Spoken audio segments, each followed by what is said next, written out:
This is a video on how to replace a W221 fuel filter.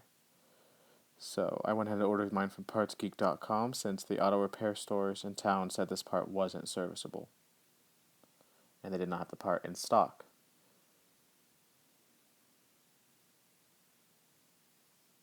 So the first thing you're going to do is remove the back bench seat. Do this by tugging on the left edge and the right edge of the seat and simply prying off and pulling it out of the car.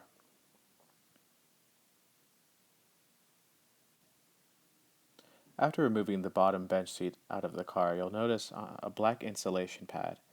There you'll see a perforated area that is cut out in the shape of the circle. By pulling that off, it will reveal the top that holds the fuel filter inside the fuel tank.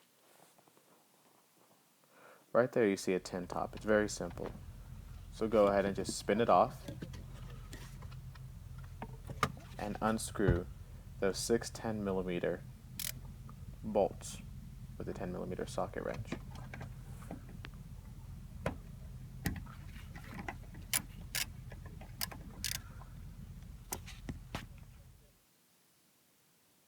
After unscrewing those 6 10mm bolts, go ahead and remove this wiring harness, which is very simple, as well as taking off this ring which holds the fuel filter in place.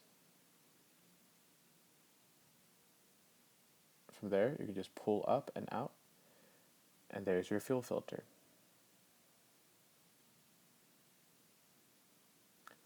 If you notice, attached to the fuel filter are 3 hoses held, but the left side and the far right are held by black plastic boots.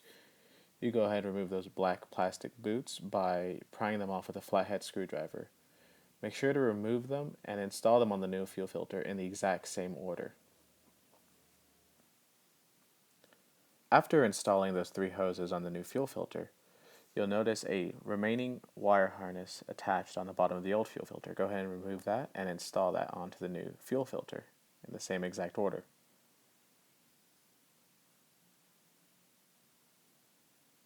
Also, make sure that the harness that is holding the 3 fuel lines together remain intact. We don't want any of the parts flying anywhere since these hoses will be under tremendous pressure.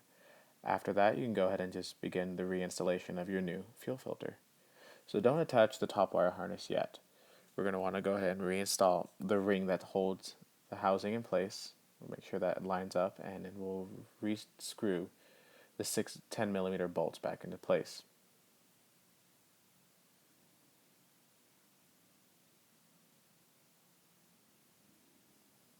So after we make sure that each of those are tight, we'll go ahead and install the final wire harness in place. And we'll make sure that clicks, make sure that it doesn't move, and then from there we can go ahead and cover back with the tin housing. Once that's spun into place and this is nice and firm, we'll go ahead and reinstall our seat, which is as simple as bringing it back in here and shoving it back into place to where it aligns with these clamps on each side.